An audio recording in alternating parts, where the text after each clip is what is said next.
Karon lang mianhi o kagabi lang nakaanhi. Bisa kapuno ang ulan makaigsunan, halos mapuno-puno bigri sa matang gabi. So, ako nakita sa pastor na ang mga kaigsunan adun lagi kahingawa sa ingon ini nga mga mensahe. Ang mga kaigsunan adun na pa'y dunay gusto laglog nga kasinatian kauban sa ato manluluwas. Amen? Sa pastor, sultihan ta mo. Napanalangin lang yung muna ini nga semana. Panalangin na ito, dili man lang sa kwarta. Masina itong una-una kwarta. Pero napanalaginan ko na ini nga semana tungkol sa mga mensahe.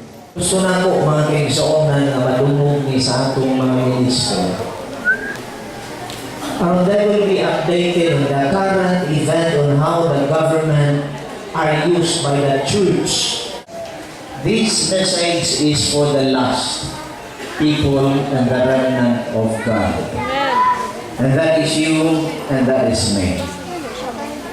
Kung tungkol kay para mani sa imong sa atong panahon, I hope na dili lang para na karong simana. Yes. I'm longing and hoping that the messages that I heard every night. I am blessed na nakarinig ko ako ng ganitong mga mensahe. Talagang mga kapatid, talag at tagos sa ating pong puso. Pag ito'y hindi tumagos sa ating pong mga puso, ay talagang bato na ang inyong puso. So you are fortunate nga nakatambong mo karong first night. First time history dito nga ang number of audience wag na ang decline. Nagkanang o kataas. Kanang mga federation, association, fellowship after sa panood to, manglakaw na sila. First experience ang congregation, ang mga members, Seventh Adventist, nga maoy ni Simba, gikan atong Lunes, most especially sa whole Sabbath girl.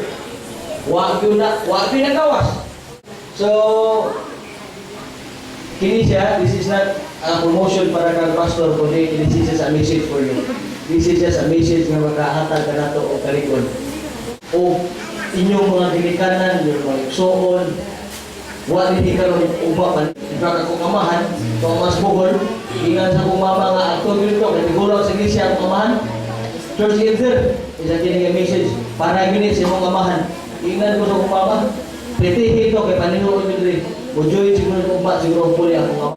Experience na mo ito sa kamuti, sa imagine, bukit pa kayo, may gandri kay, way ulan, dito ganti ka ulan, bupaktas na 5 kilometers, nagyo pa kayo, just to attend ngayon nga seminar. Murag among ibon, murag crusade, panguha na mo ang wala manimba. Hindi ito crusade, pero doon ay tulong ka mga hamilita lang, nadagko yun, ninigawa sa Santos Gabutismo, at ang nasama. Meron kayo bang nalalaman na naiwan sa inyong puso at gusto niyo ulitin? Bitin kayo. Bitin. Nakahanda kayo na ulitin ni Pastor? Sa summer, babalik si Pastor. District ito, Pastor. Mag-uusap kayo mga elder, dito sa district tayo, na maihantay yung mga sasakyan, papunta Solano. Kasi Solano ang center.